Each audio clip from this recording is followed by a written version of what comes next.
change your entire change everything right now that we're recording. But no, Anthony, good to have you. Yeah, if you don't Thanks, mind, Greg. just kind of taking me through kind of your background and what you do. I know a little bit about yourself, but I don't know everything. So take me through your background and kind of what you've been up to these past couple of years. Yeah. Um, Basically, like baseball player my whole life. Dad played professional baseball. Brothers played baseball. So um, figured like baseball is a sport I was gonna be playing in college. So played college baseball. Went through a couple injuries. Tore my UCL, flexor tendon strain, which kind of put me in the area of strength and conditioning. I wanted to help athletes, so they didn't have to go through those things. Didn't have to go through injuries. Um, Always loved like the weight room, which is like it's what every strength coach says. But fell in love with the weight room. Um, really enjoyed it, and actually got a job my sophomore year of college at the college I was um, playing baseball at. And it was kind of just like a student assistant job for the weight room. So you kind of just help warm up, cool down stuff, put stuff out, basic intern duties. It was kind of funny how the situation worked. Basically, there's a head strength and conditioning coach. I went to a Division III school, so who oversaw all 19 programs. Then you have a student assistant. So that was me. Nice. Um, my boss, who was the head strength and conditioning coach, his wife ended up taking a job in Wisconsin, put in his 2 weeks, and then I was just like left with I was Oh left my with God. 19 teams and having to take over this role. So didn't have my CSCS. Probably wasn't legally allowed to be able to do this, but basically we couldn't hire a part-time person, so I just kind of was the strength and conditioning coach for those teams. I didn't do any of the programming. The program was already done before I had to take over. So I kind of was like thrown in this like strength and conditioning role. So fast forward after that, what was funny enough is my old boss who left actually interned with Coach Dakent at with UW football, so they had that connection. Um, so basically, I started learning everything about strength and conditioning. I was like, I'm gonna be thrown into this job. I better know everything, and I wanted to educate athletes on what they were doing and why they were doing it. Um, so I was like researching people, found Coach Dakent, and I was like, oh, this is the guy. Like this is the strength and conditioning coach I need to learn from. Um, So fast forward then, ended up getting an internship at TCU for the summer. Before that, I was at Driveline because I previously trained there.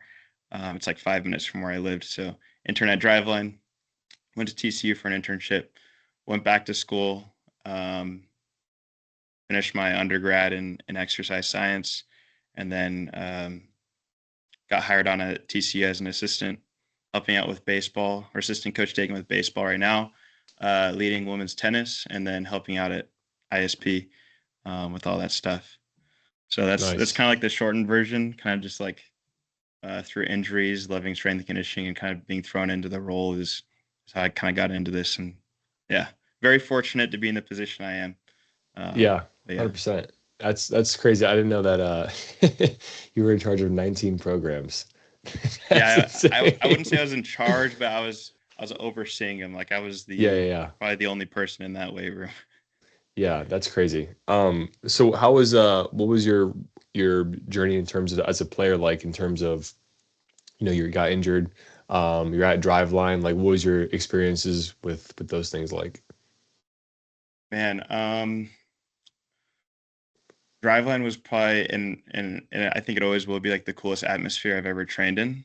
Um, One because it's just like data driven. Like they try to take the guessing out of everything. And so being there as an athlete, it was just really cool. Um, it was actually one of my teammates who introduced me to Driveline, and then it was like, oh, this place is like 5-10 minutes from where I live. I should just go train there. I wanted to throw harder. I was throwing like I thought I was throwing harder than I actually was throwing, which I feel like is every athlete. And they go throw in front of a radar gun and they're like, oh crap, I throw 70, which was me. Like I went in there, I tried to throw like Tim Lincecum, and it was like 72. And I was like, all right, I'm not throwing as hard as I thought. So I ended up training there. I gained like 12 miles per hour in the course of 6 months, I think, which Oh, is insane. I went from like 72, and then I was getting into like low 80s, like 83, my junior year and then blew out. Yeah. um, so yeah, it was just a really cool training environment, and I wanted to go learn from the best in baseball. So Driveline was down the street, and decided to go intern there, and it was probably one of the best decisions I made. A bunch of great people, and it's cool because like the people I've learned from and I was coached from are now, I say it to everyone, and it's like they're all in MLB organizations. Yeah. Stephen Hart, um, Connor Rooney, Stephen Simmons, and like they're all in pro organizations, and so um, it was just really cool to learn from all these people and to learn from the best. Yeah, I think Driveline's a really cool environment, and it's definitely evolved over the past couple of years. We always have an argument of like what the most like influential like place is, whether it's Tread or it's Driveline. I always say Driveline just because they're the ones that kind of started it all with what Trevor Bauer is probably the one that popularized it the most, I Yeah. think, right? Doing his milk stuff and but his pull downs. But no, that's awesome. How about your rehab for your elbow? What was that? What was that like as an athlete, kind of having to sit out for a couple of, but I was out for a couple of years. But it depends on your own experience, I guess. It was pretty traumatic slash horrifying. Uh, I'll get into that, but basically, one when I heard it, I didn't think I actually tore my UCL. I thought it was just like a flexor muscle strain. It was actually on a pull down, and I PR'd on the pull down, which was cool. But then also tore my UCL, not as cool. Um, but doctor was like, yeah, it's probably 80% just like a muscle tear. He's like, probably 20% chance you partially tore your UCL. And I ended up tearing my UCL, like it was gone. So that was like pretty emotionally hard, as like any injury. But uh, the rehab was not good in terms of I went to a physical therapist and they've never ever dealt with someone coming from Oh Tommy my John God. surgery. So I was like, oh, great. So like 6 months post op, I'm just like going into um, the therapy session, and they're just like, yeah, today we're gonna throw a baseball and hit off the tee. Like there's no actual rehab. It was just like, and they're like trying to tell me to like use my core to throw the ball more, and I'm just like, what is this? So I stopped going. I just completely stopped going. And this was going into my freshman year of college because I tore it my senior year of high school, and that was during COVID. So that was hard too, just like rehabbing during COVID. You can't go into the facility all the time. Ended up rehabbing with athletic trainers. Eh, that was all right. Wasn't the best, but at the end of the day, like we could probably get in this later. Like I wasn't prepared to throw a baseball. Like Yeah. the physical therapy and the athletic training rehab stuff, it wasn't to par with the demands of throwing a baseball. And so rehab process took 2 years for the Tommy John rehab. And then I go in and one scrimmage is just like flexor tendon strain, which is very common after you tear your UCL. So that took me out for another season. So I really didn't start playing in game for college baseball till I was a junior in college. So Shoot. that Yeah. that whole thing was just it was just chaos. Yeah. That's crazy because I was the same way. I tore my UCL. I partial tear my UCL my junior year of high school, the very last game of my junior year of high school. So then I was out for my entire senior year because I had the PRP and wasn't seeing any really progress with that. So they said, all right, let's get the surgery instead. So I dicked around for about 6 months after the PRP and then got the surgery after that. So then that sent me to through my senior year, no baseball. And then I got to school my freshman year of college. And then COVID happened. So then it was no baseball there. So yeah, I didn't start pitching until my sophomore year. Um, and even then, like, yeah, I hadn't pitched competitively in 2.5 years, which is crazy. But yeah, no, Did you I sorry. did your velo go up after you had No. TJ? Yeah, mine didn't either. Everyone's like, "Oh, you're gonna throw 8 miles per hour harder," and I'm like, "I'm throwing a mile per hour slower." Yeah. Yeah, that's the one thing that because that's what makes me so interested in just training in general. Like I think obviously down the road I want to be a pitching coach. But I'm so interested in just training because like I didn't have any of that and I had to really go off and like learn on my own. And my learning consisted of like just watching YouTube videos and just trying to figure this thing out. Like I think now when you type in like Tommy John surgery rehab, like everyone has a video on it. But Like it's dumb to say, but like 6 years ago on YouTube, like there was nothing. Like Yeah. you look it up and there's nobody on there talking about any of that. So I had to really try to figure it out on my own and like try to find things. And the things that I was doing was like super sports specific. So I had this conversation before, but like when I went to TCU, that was the first time I actually ever, or even DBU, that was the first time I actually ever like got under a barbell and like was doing like more like just foundational movements because I'd been doing like Bulgarian split squat variations and stuff like right from the bat. Just being a dumbass.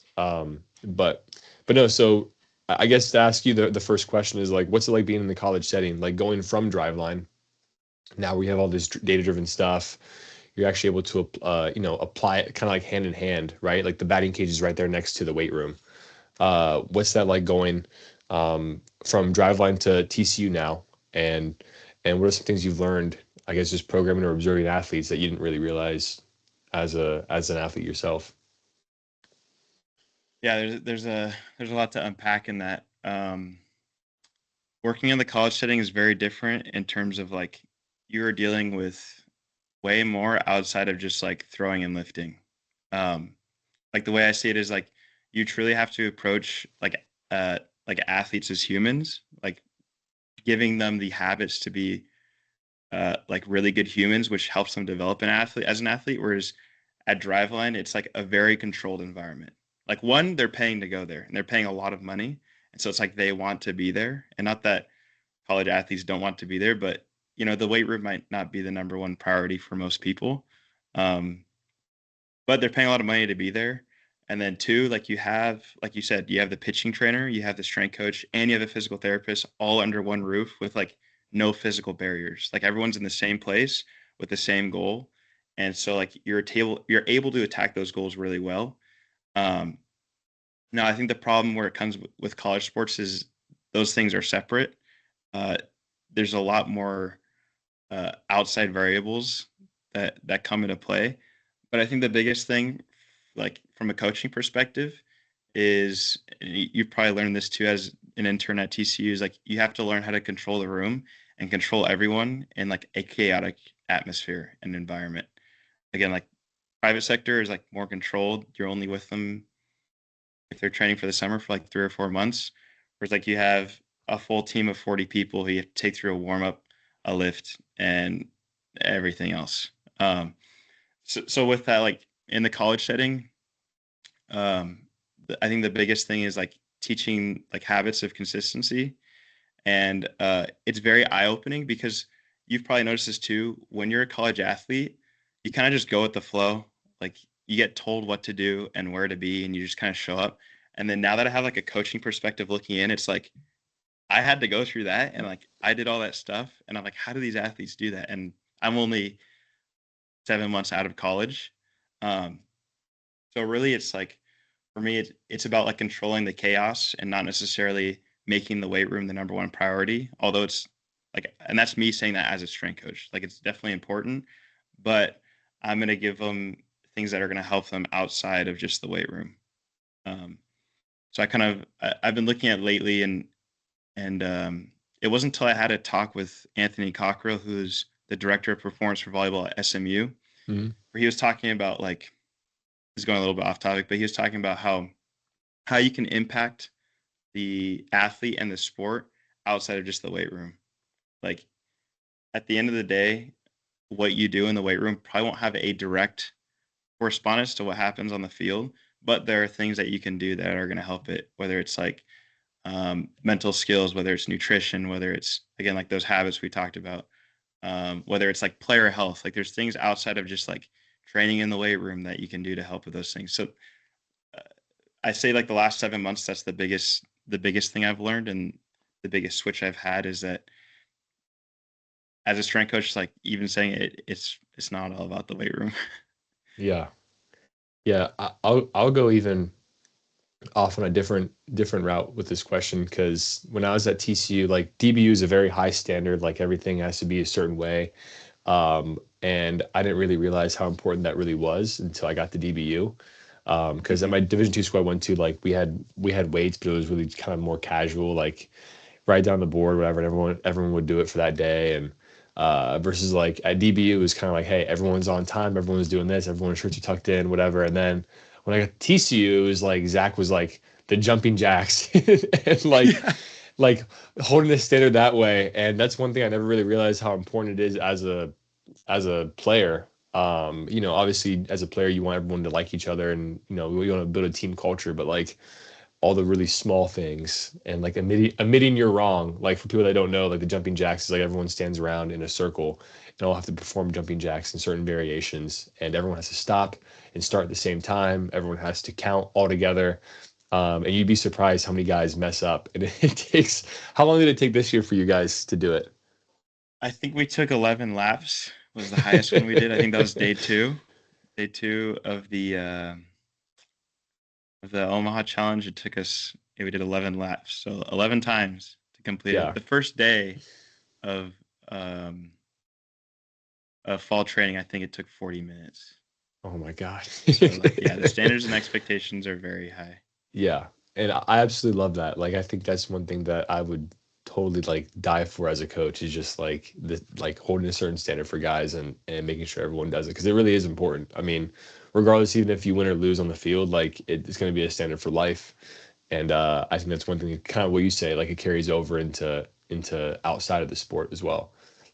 Um, Right. but but yeah, so I guess we'll get kind of more into like the strength and conditioning side of things. Like you and me like to tag each other in stories and Oh posts and yeah. whatnot about exploring.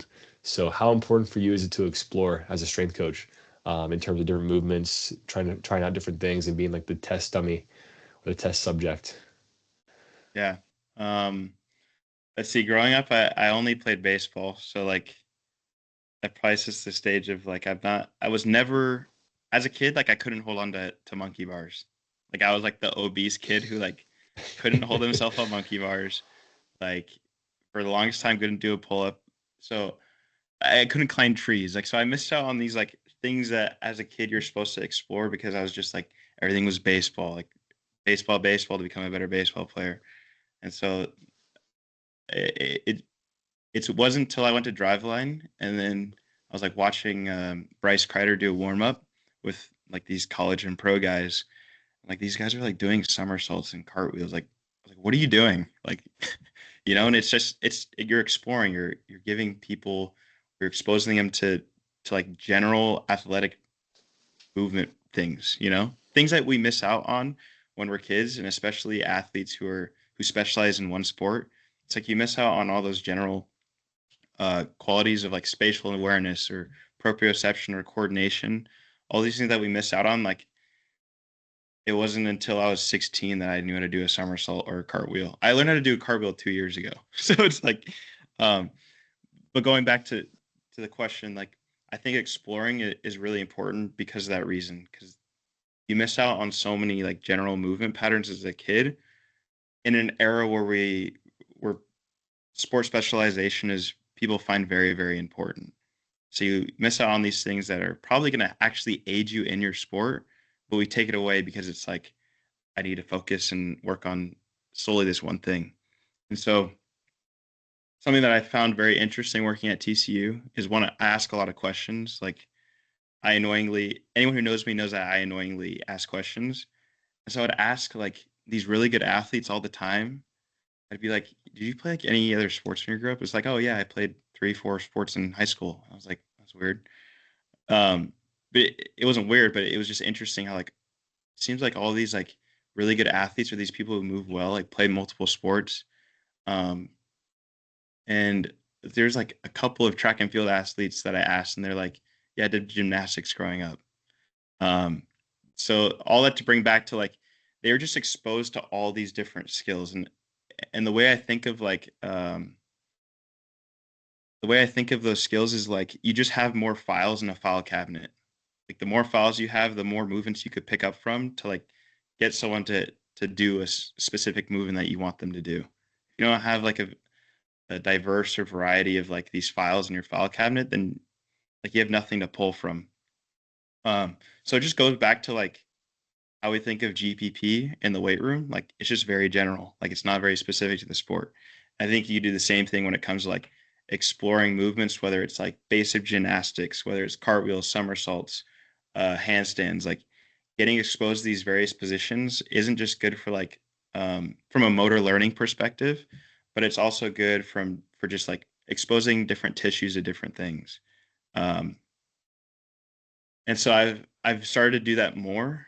And I think it's really important because when we think of sports, we're in an era right now, and I'll be the first one to say that like I don't know everything, and I still continue to want to learn. But it seems like we're in an era where like um, quantitative data and numbers are like really important, which I do believe they are important. And like coming from Driveline, like those things have a lot of meaning. Um, but the other side of like skills is like the art, like the things that we see that we can't really explain and we don't yet understand and can't actually be put into numbers. Like sometimes you're watching like basketball and you see something happen and you're like, I can't explain like what that was, but that just like looked beautiful, if that makes sense. So Yeah. I think like when it comes to like the exploration stuff, especially like the basic gymnastics, you can't always quantify those things, but that doesn't mean they're not important. And so um, I still think those things are important, and that not everything that you do in the weight room needs to be like explained by data. And sometimes you just need to work on the art of things or just moving differently. For basketball, I got to work with basketball last year. That was really cool. We would spend like there'd be one day out of our week that we would for half an hour all we would do is put out wrestling mats and we just crawl, roll, tumble, and like just do random stuff because one, like basketball players are gonna land and fall. Like they're gonna have to interact with the ground. So I might as well teach them how to like disperse force, how to like use their whole body to accept themselves into a fall.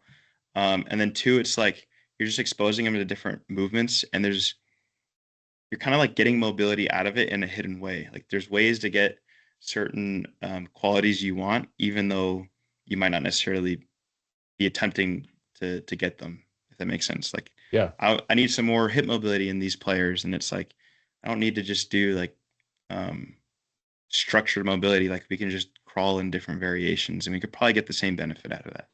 Yeah. So I'm not sure if that answered the question, No, of course.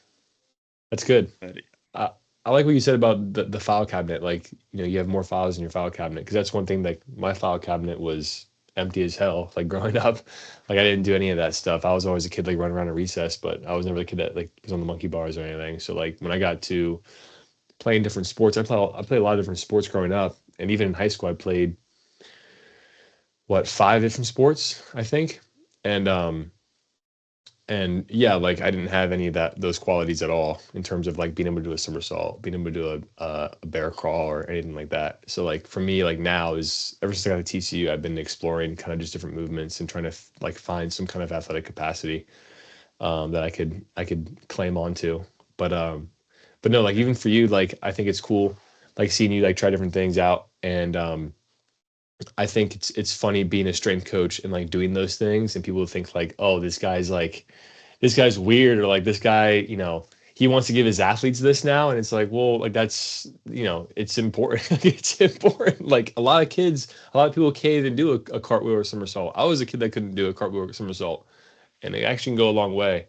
And like even like for gymnastics, like um I was told, and correct me if I'm wrong, but like the first thing you do like on day one in gymnastics is kind of what you said, like you learn how to fall. Because if you don't know how to fall, like, and you do fall, it's gonna be a rough session. But yeah, I think that's great. I think exploring, especially as a strength coach, is huge. yeah, Because then it also gives you more files in that file cabinet in terms of coaching as well. Like you're right, actually able to understand different athletes and like prescribe them different things based on what they lack in. So yeah. And I think um, this goes back to like another thing on the coaching side is you like I've had athletes who have never ever seen a weight room and walk into it, and you're asking them to do something they've never done before. And to us, it doesn't seem like much because, like, I'm a strength coach. Like, I love the weight room. This is something I've always done. I did it at high school, college. And so to me, it's nothing. It's like, oh, here's a front squat. To them, it's like, what is this? This is something completely foreign. Like, I don't know what I'm doing. this guy's telling me to do like how many reps, and I forgot to count.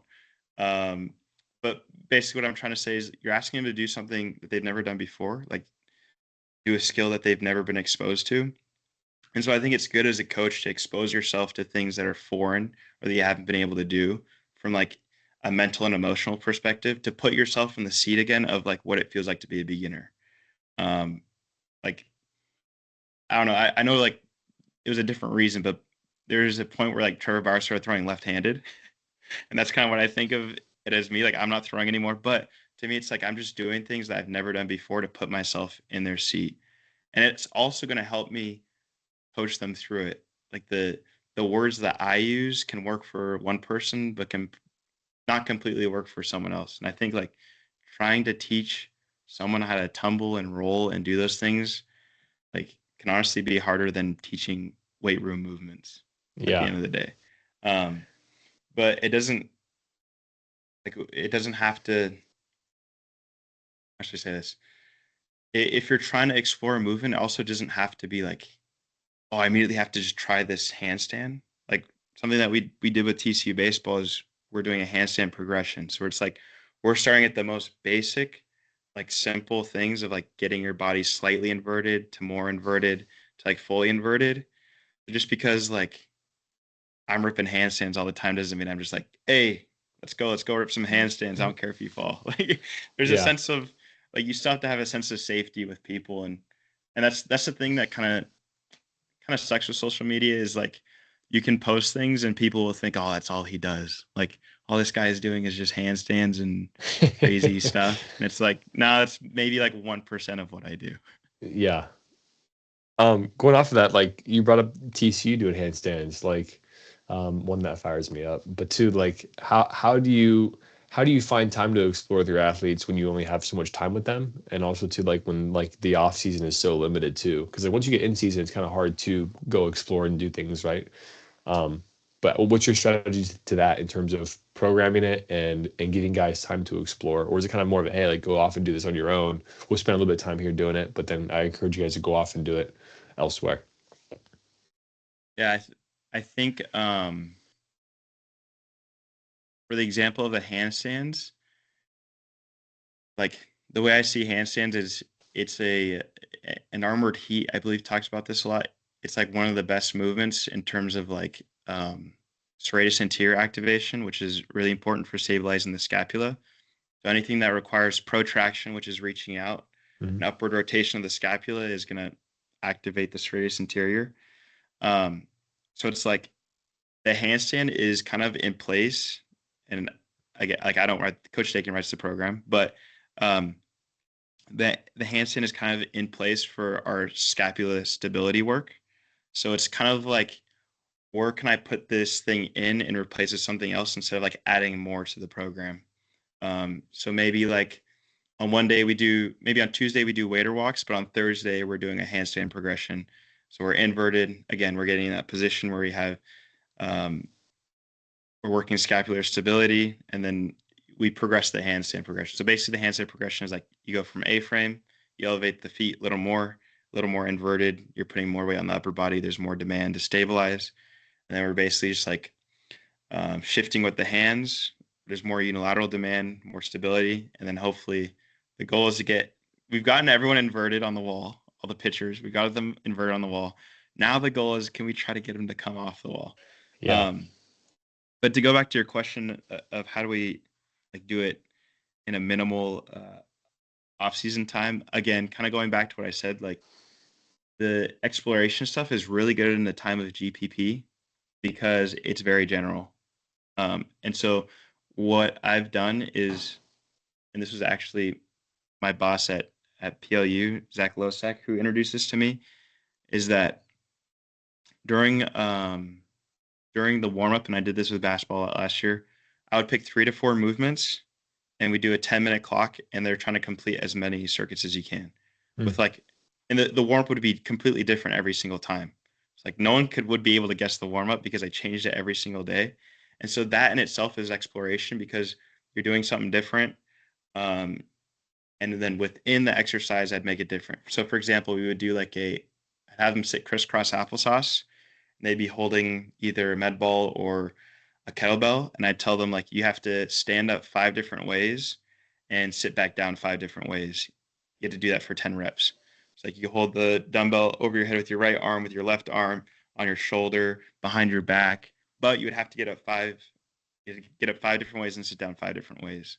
Um, in the 3 to 4 exercise circuit, it'd be like you have to do a different plyometric each set. Here are your list of options, or like do whatever you want. Like do one of the plyometrics that we've done. So it's I think where a lot of people get confused with the exploration stuff is that they think it's just like random, which is not. It's like a controlled chaos. Like it's structured, but it's also not completely random. Another thing I've done, I got this from Hunter Eisenhower, who's a basketball strength coach with ASU, is every rep different. We did those with like lunges. So if you don't know what every rep different is, it's basically like think of for a forward lunge, when you're stepping forward, you're stepping your front foot in a different position each rep. And the whole idea is um, each step is going to be different. So the joints are going to be moving differently, which means the tissues are going to be loaded differently. So like you're getting variability within something that's structured. You're getting variability in how the tissues are being loaded, but you're still doing a forward lunge, if that makes sense. Yeah. So I'd say the warm up, um, certain exercises that are like pretty easy to execute, and honestly, with those are the 2 areas I found the best to put in for when you're trying to explore stuff. Um, Another thing we would do is just like hangs, like just hang from different positions. And for a while, like we were just hanging and like going, we were just like monkeys on the bar. We were literally just like going around and going different positions for 30 seconds. Um, so I think you just got to be creative. Yeah. I know that sounds silly, but another example that we used was instead of like a lengthened position hamstring exercise, we just held the splits with TRX bands. You just hold it for 30 seconds. So Yeah. you're getting Oh the yeah. hamstring in a lengthened position, and you're getting an isometric out of it. But you're kind of like in this exploratory range of motion, or something that might be a little foreign. And if you play soccer or you play baseball, like you might be in that position where you're in that splits position. So Yeah. it's not to say that it's completely foreign from what they're doing. It's just you're finding a creative way to do it. Yeah.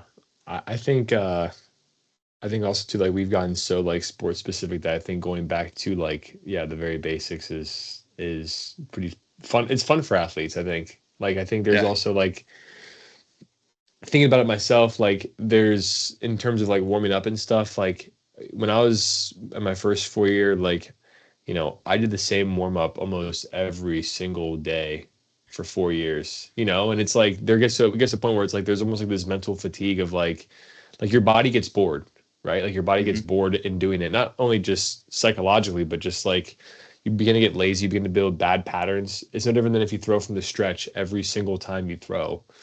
Um, that's more on the throwing or pitching side of things. But like, yeah, I think it's good to like honestly like just try different things out in a day. Just say, hey guys, like I love the kettlebell stuff and like to get up in different positions, like because that was something I mess around with a lot. And it's just different, and it yeah it requires you to think a little bit more versus like going through the motions. Like I know like sometimes when I was at TCU, like we'd have those guys do cross in front, cross behind. It was like they do it for 3 weeks straight, and then guys actually start messing up because they've been Yeah. doing it for 3 weeks, and it's like yeah, that's that's great. I guess in terms of the last question I'll ask about the handstands is do you guys so you guys had everyone kind of go all together? Like there's not you guys don't bucket guys in terms of hey, like you guys are a little bit more advanced, you guys can go off and do this version, or does everyone kind of start at the same level? Okay. So initially we all started at the same level, and there was some confusion. So the position players got left behind for a little bit in terms of the handstand progression wasn't in their program. Um, but basically, it's like inner accessory tier. So normally, where our arm care stuff would be is where the handstand progression is, and so it just takes up. Usually, the accessory work is like 2 sets, so it takes up one of the exercises in the accessory. So everyone's on the same progression. The position players got left behind a little bit, but yeah, everyone's everyone's on the same progression, and Okay. hopefully we progress them to that area. But like again, the goal isn't handstands. The goal to me, the way I look at it, is like we're getting we're working on an exploratory movement, but the main thing is like we're getting our arm care in. Like Yeah. we're working the scapula stabilizers and we're putting them in a different position. And it's an exercise that we can progress. Yeah. So it's not like we're just doing like the same thing every time. Like you can progress, and progression doesn't have to just be load. Like it could be stability, it could be so many different things. So Yeah. I love that, man. In terms of, I guess, going off of bucketing, like kind of change topic a little bit now. When you are programming for guys, um, in terms of like in a driveline setting, right? I have buddies who are pitching coaches at universities, and like their job is to kind of like at the very start, like say like, hey, like these guys need to work on this, these guys need to work on this. I watched a presentation by Robin Lund, who's the director of pitching for the Detroit Tigers, that Zach put me on to, and he talked about like how important it is for their program or their organization to bucket guys and say, hey, these guys need to go off and work on this for 4 weeks, versus these guys are more of a back leg guy, or these guys are more of a torso guy. They need to work on certain things in their delivery. What are the challenges in terms of doing that? Like when you're in a team setting of bucketing guys, especially at TC when there's a standard, right? And you want everyone to kind of be doing the same thing. Um, I guess can you talk about your experience in doing that? That was kind of a really brutally worded question. There we go. I'm having a I don't hard know. time to speak today. No, I get what you're saying. Um, let's see. Well, one I'll start with. I haven't had the most experience with bucketing people, um, but in a college setting, I feel like it's um, harder to bucket people from my Yeah, perspective versus like an individual setting. It's like easy to bucket people, and it's easy to look at people and be like, oh, this is a guy who needs to work on his back leg. This is a guy who needs to work on his drift. Um, these like little intricacies that you see as uh, the sport coach or just seeing how people move. That's something that like I want to do, but I think from a general perspective, most people just like miss out on the consistency of training. Like most people just like don't train enough and yeah, don't train hard enough and aren't training the right way. Um, so to get to your question, like the pros of bucketing is that you get to work on a specific quality that someone may lack or needs to get better at. Um, and with that, like you're hoping I'm speaking about this in weight room perspective. The hopes is that you bucketing the athlete like will help them in the sport, if that makes sense. So for an example, um, one of the highest correlations to throwing velocity is peak power. So like if you have someone who's really strong, not very powerful, and you're like, we need to squeeze some more juice out of this person, like we need to bucket this person to a power group, and you try to increase their peak power so that it increases the velocity on the field. I think that's a good reason why you can do that. But from what I've seen anecdotally and like the data I've seen um, at said places I've worked at, just because you get bucketed in a program doesn't mean that quality is necessarily going to go up. hmm So I've seen people get put in power programs and like their power goes up less than when they were put into an accumulation program. That makes sense. yeah, And it makes sense because they probably just have never trained before and they're probably just like not strong enough. So the most gains I've seen, like again on paper and numbers, and anecdotally, happens from accumulation blocks, um, and not actually from power blocks, which is yeah, really interesting. Um, the cons, so that goes with like the cons that I see of bucketing athletes. The other thing is that, and this is me personally, this is like my own opinion, is that I feel like it's really hard in terms of if you're working with a sport. Like so, I'll use the example of tennis. If I have two people on two different programs, I'm like it confuses me on how they're going to respond to stress or how their body will respond to stress, and if it will respond the same way. because now you have to juggle two different programs that are you might be getting two different responses with when the whole goal is to get them ready for the court. If that makes Yeah. sense. So even though like my performance in the weight room might be going up, it's like, are they actually healthy enough for the field and the court and like what matters? And then like, are those biomotor qualities you're attacking, such as power? Like if you're attacking power, you're probably gonna have more stress happening on connective tissues, tendons, bones, ligaments. Uh, and so like, this is my belief, but like the increased risk of injury goes up for those things because you're attacking them so much more. Yeah. Um, let's see. I was gonna say one more thing about that. Um, It's all good, man. I forgot. You can Yeah. sit there and think if you like. We got no time limit here. Maybe Um, I, maybe I'll spark some ideas you can come back to. all right. Um, yeah, I think especially like it's really really hard to bucket guys, and I think that's the one thing that a lot of coaches, I'm sorry, a lot of um a lot of athletes want when they go to a college program is that they've been so used to being in the private sector where they can have that like ability to work on one specific thing, especially in the weight room, um, to help kind of target something in their throwing, right? And then when they go to a program where it's kind of more general, or it's more foundational, right? Or everyone has to do things together. It's a challenge for them to kind of have like that buy-in. Um, and I think like when you have guys, for example, like there's pitchers at TCU that can squat the house, right? And when they're paired up with guys who, have a hard time front squatting, it kind of causes this sense of like, what am I doing? Like for the like with the athletes, like they're like, why am I doing this when I could be doing something completely different? But I do think it kind of goes back to like the fact of like it's a team setting, right? Like, and I think, man, I lost my train of thought too. Man, we're struggling today, man. Shit.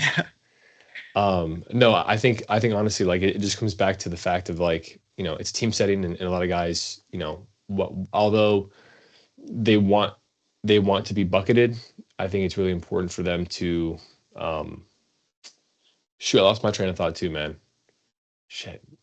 I I I had remember trash. buying it if you I, wanted me to keep going. yeah. I had to pick up this piece of trash like that was bucking me, and then I lost my train of thought. All right, this this Um, part this part will get cut. We'll get back to what you were saying. Go ahead. I guess the one way I have bucketed people and the way I will be, especially in season, is and I think this is the most important is bucketing with like playing time. It's like these people are playing majority of the game, and then these people are bench players, red shirts, don't get a lot of playing time. So for basketball, it was if you played less than I think 12 to 15 minutes, you're considered like not a starter. And so what I do for that is in season we'd be lifting two times a week. The program would be structured towards the starters, but I'd basically have like sets and rep ranges for the people who are not starters because it's Yeah, important that the program is the minimum viable program, whatever it's called, like the minimum effective dose, because the goal is just to like perform in season. Like the goal isn't the weight room. But for those people who aren't playing, it's important. Like this is an important time for development. So I'm not going to put them in the same program as the people as the in season because they need more work. Like their goal is to be in that starter seat next year. And so just like finding areas where I could sprinkle in a little bit of work. So if we're working out 2 days a week in the weight room, like I gave them an optional three more lifts during the week.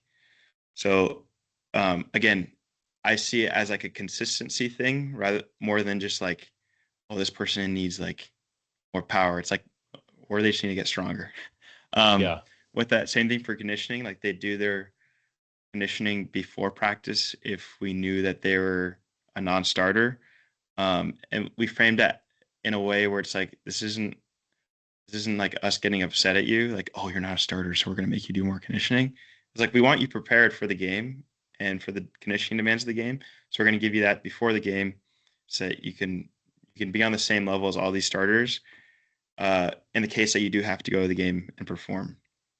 Um, so I guess would you consider that a form of bucketing? Just yeah, like yeah, yeah. Of yeah, course, based on like workload. exactly. Yeah, yeah. Um, Yeah. That's one of the ways I've done it. And yeah, Yeah, it was a weird question. It was definitely a weird question, but I was gonna ask because I was gonna have a guy on here as well with us. He couldn't join us, not just you and me, but he's a pitching coach, and I wanted to kind of relate it kind of back and forth between the weight room and the pitching environment in terms of like how do you bucket guys in terms of trying to build certain qualities that could yeah. translate to the throwing side of things. I And with think the this. Sorry, go ahead. yeah, no, go ahead, go ahead. I was gonna say I think that's a good point. Uh, like if we were to have a pitching coach on here, because now if we're talking about this in like a private sector Yeah, perspective, bucketing would be so much easier. Again, because like you don't have any physical barriers. All the meetings you have with athletes are with the pitching trainer there. So like you can cohesively talk about it and every person gets like an individualized program. And so it's like I'm in the same meeting and I'm looking over the biomechanics report. It's like, oh yeah, this, and it could help me with my exercise selection.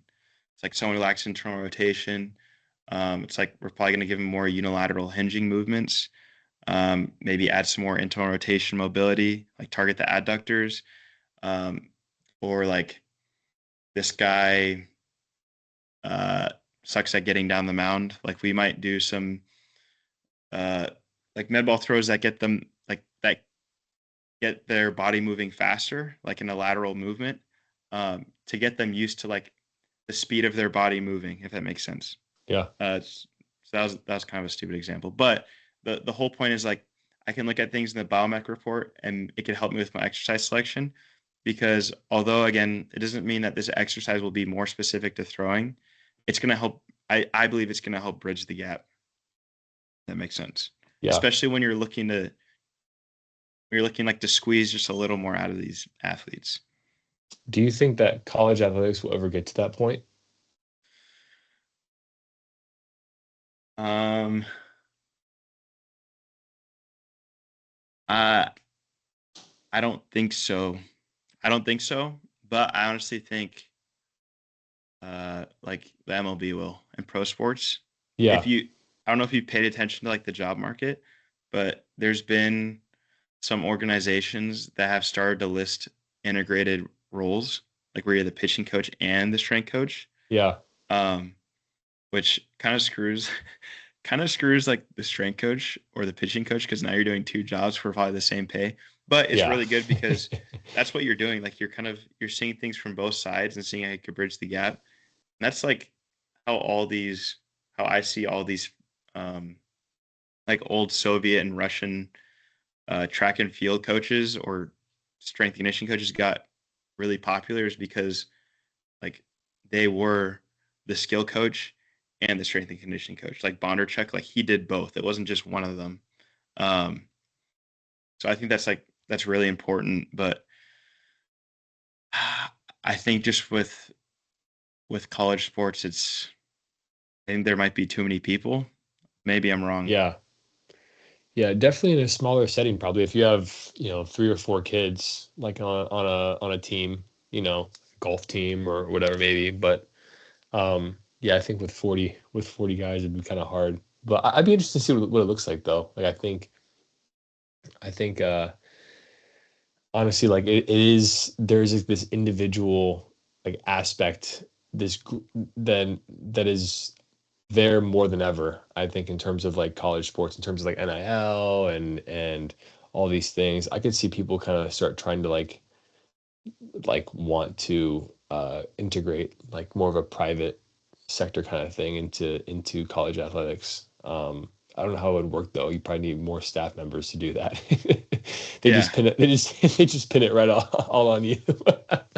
I I do believe that like you've probably seen this too with more colleges getting motion capture labs and like looking at more data.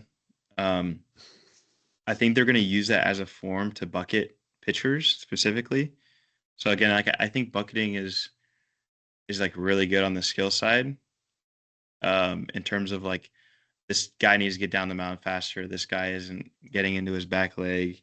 This guy lacks extension. I think it's good from that perspective because you could like bucket athletes into maybe like what kind of constraints you want to put them in from that perspective. And rather than it just being the coach's eye, you have like data to inform it too. Yeah. Um, which is probably like a lot of the systems you're probably familiar with, like with Driveline and Tread, is like you're taking the lowest hanging fruit of an athlete, and then you're kind of finding drills and constraints to help with those things. Yeah. So in that perspective, I think it's like bucketing is like awesome and really useful. And it can honestly be easier for the coach because it's like you just have your bucketing. Like, maybe I'm wrong. You have your bucketing drills for Yeah. each thing. I wonder if it'd be easier for you, if it'd be harder, because I can imagine like a pitching coach saying like, "Hey, like here are all the guys that need to do this. Here are the guys that need to do this. Make two separate programs." Yes, And then all of a sudden exactly. you're managing a bunch of different things at once, and then you have position guys too that are doing certain things, and I can see it being really demanding on, yeah, how you said, like in terms of like a pro organization, it could be really demanding on you.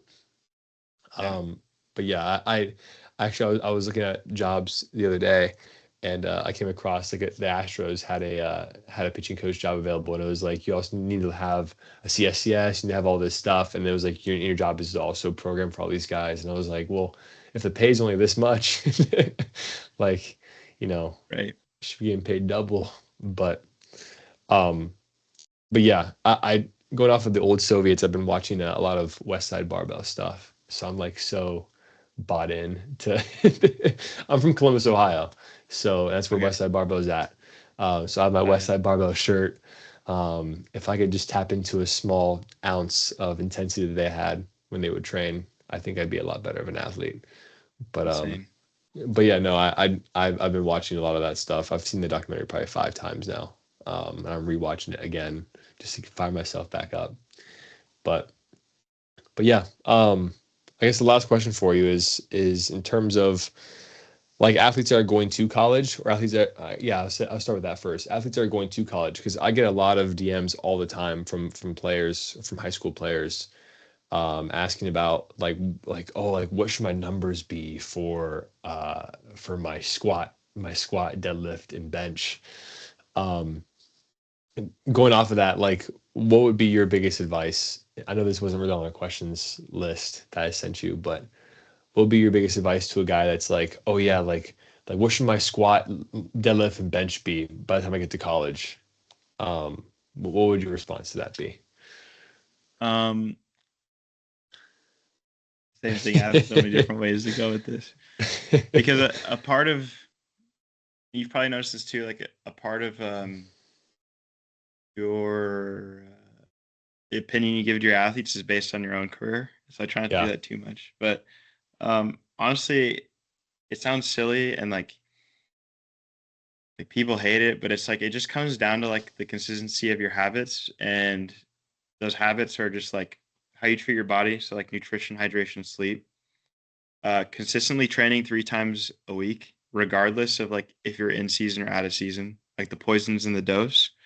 Um, with that, find like a strength and conditioning coach and like pay for a strength and conditioning coach who knows what they're doing, who has done this stuff before and is like up to date on their research, who like trains speed, power, and strength. Don't just like get really good at one thing. Don't like go to Planet Fitness and just hit a bro split and expect yourself to like throw really hard. Um, with that, same thing, like find a skill coach, like a pitching or hitting coach that is really good, who like does their research, who has like had a lot of clients who are successful. Because at the end of the day, like your career is an investment. And so if you want to make it far, like you have to invest in yourself. And that has to be with good people too. So this is seeing the habits of like when you heard at TCU, like nutrition, hydration, sleep.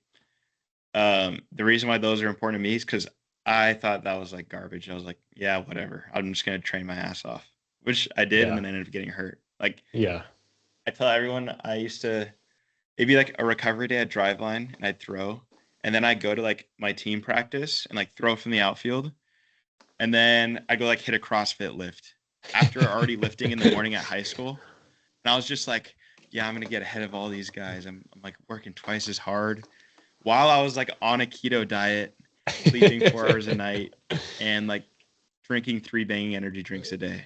Because I was just like, love I it. had this football mindset of want to work like super, super hard. Like there's no such thing as rest. And I blew up my Yeah. ACL. So those habits are really important. Because the way I see it, and the thing I tell my athletes all the time is like, those are the top 3 ways you recover, and you're gonna have stress within your day, regardless if you're an athlete. Like going to school, like taking exams, being away from home, like having financial burdens, uh, like having a boyfriend or girlfriend. Those are all already like stressful things that you have in your life, and so the need to recover is already important. And then becoming it or doing the things that you're doing as an athlete, like practice in the weight room and extra training sessions, only increases the need for recovery. And I think that's like a thing that you've seen it too, that most people miss out on. It's like, yeah, I Yeah. don't eat breakfast. And it's like, oh, I haven't drank water the last 2 days. And I stay up playing Fortnite and watching YouTube. Yeah. It's like, and it like, it discourages me because like if you just it discourages me because I wish I would have done it, and that's like my calling to be a coach. But also it's like if you just train consistently and have someone who knows what they're doing and saying coach you, and you like do these habits to the highest standard, then those things will like increase. And like we've Yeah. both seen that. Like we've seen the most basic programs run and then habits done to a really high standard and get really good results out of it. Um, so I think again, bringing it back down is be consistent with your habits, train speed, power, and strength. Don't just like pick one of them. Um, find a good like strength coach, even if it takes you like giving away your Christmas money. Find a good pitching or hitting coach. Um, and yeah, I mean the last thing I'll add to that is I had like a a I had a professor who was like a 4-time Olympian gold medalist as a mental skills coach. And so she always talks about how like you practice, say you're a baseball player, like you practice baseball every day, like you practice the technical, you practice the tactical, which is like strategy. You practice the physiological, which is like weight room, arm care, whatever. Mhm. But like it's not every day that you practice like the psychological part, which we both know is really important. And then you've probably had that coach in your career who's like, "You're just not mentally tough today. Like you don't have any mental Yeah. toughness." And like there's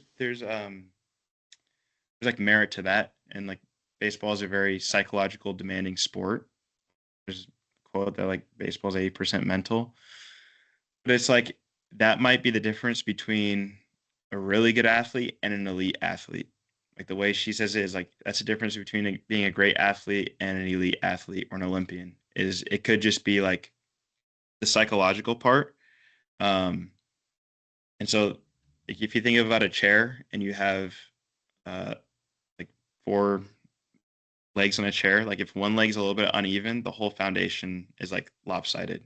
Yeah. So like if there's those 4 components to like what makes up the model of like being an athlete, if you're lacking the psychological part, like find someone who's going to help with that. If your goal is to get to the highest level, if it's not, then it's like don't worry about Yeah. it. But Yeah. Because I get that question all the time on Instagram from guys. I have a lot of young kids that follow me, and I think what it's made me realize is that being a high school coach probably is one of the hardest coaching jobs of yes, all time.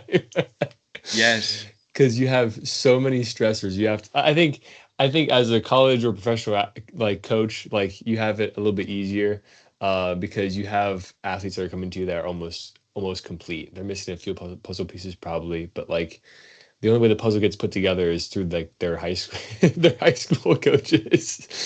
yes. Uh and yeah, I think it's hilarious because I get kids asking all the time, like, hey, like what I see you work out a lot, what should my bench, my bench numbers be as a 17-year-old wanting to go play high level baseball or a 16-year-old?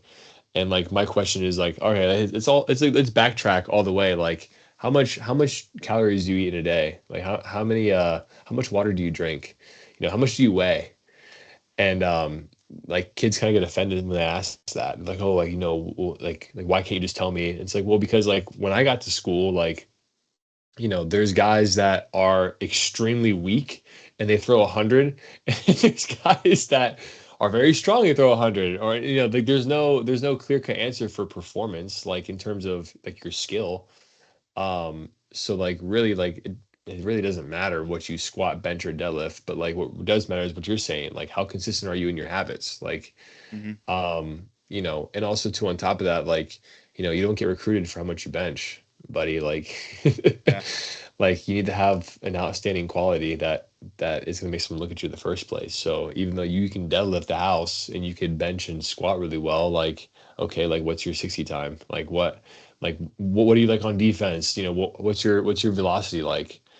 And you know, I don't know. That's the thing that bugs me so much about just Instagram and the ability to to message me. Yeah. I mean, like to those people, I just say like be a student of your sport. Um, like be willing to like learn those things on your own. Like that's probably how you and me like have got to the position. Like you just have to go out and learn it yourself sometimes, and you can't Yeah, just like although that we love answering those questions. It's like it's way more deep than that. yeah, It's like why do you think I've been doing this for so long and like have had to read all these books and all this stuff? Um, yeah, people just want like one answer to stuff like that, and it's like there's so much more to it. It's like yeah, how do I throw harder? It's like yeah. well there could be so many reasons for that. Um, yeah, it's funny how people want the answers. Yeah, Uh, Instagram is a wild place because especially now it's like I think I said it before, but like they're just trying to persuade every post is just trying to persuade a 16-year-old into following them. So every post is like, oh, here's my 100-mile-per-hour workout. yeah, And it's like, okay, yeah, well, so a kid takes that entire workout, does it themselves, and it's like they're doing crazy variations of things when they don't even know how to actual squat. yeah. Um, yeah, so I can go on a rant about that at a different time, but no, I appreciate you hopping on real quick and just talking and meeting one another. So it was a good time. Of I course. appreciate it. But what do you have going Thank on you for after having me. this? Oh man, gonna meal prep for the week. There you go. Um, gonna start the I procrastinated writing the tennis program, so I gotta write that out. Nice. Um, that's basically it. And then it'll probably be time to go to sleep. All right, I'm a 16-year-old that DMs you. What's the one meal that I have to eat every single day Oh man, to get bigger? some Steak, rice, s- eggs. steak, rice, eggs, chocolate milk. Yes, I love it. Cool, man. Well, again, I appreciate you meeting real quick and talking. So, Of um, course. Thanks for having me. is there anyone you love that you want to shout out? Anybody that you hold dearly at night? Any Instagram you want to tag? Well, yeah. Well, I guess what's your Instagram? Where can people find you?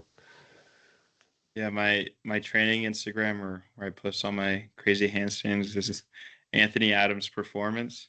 Um, Man, I could shout out so many people. This is hard. I mean, like obviously, first and foremost, like Coach Dakin, like he's the reason why I'm in the position I am today, and like a lot of the knowledge that I have and he even shared today is like from him.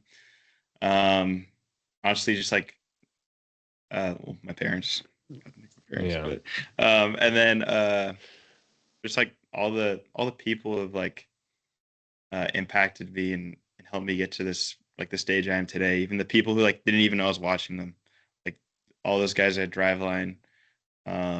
Bryce Kreider is a big guy who has helped me. Zach Settles, Zach Losack was my old um, boss at PLU, and so I nice. I feel like I could shout out so many people, but I'm just like grateful to be where I am, and like just like anything, I wouldn't be where I am without the people who are involved. So. Yeah, yeah, yeah. I always say it kind of as a joke, but Well, I just had to, but yeah, sure, I had go to let it ahead. Go happen. ahead. I wouldn't be here for those people. So, Yeah, yeah, yeah. No, that's great. Well, cool, man. Well, you go meal prep and you have a good rest of your day. I'm getting my day started because what it's Sunday night there. It's Monday morning for me. So, yeah, that's so weird. Monday so. morning. All right, man. Well, cool. Well, you be easy. I'll talk to you later. Thank you All again. right, see ya. Thank you. Appreciate it.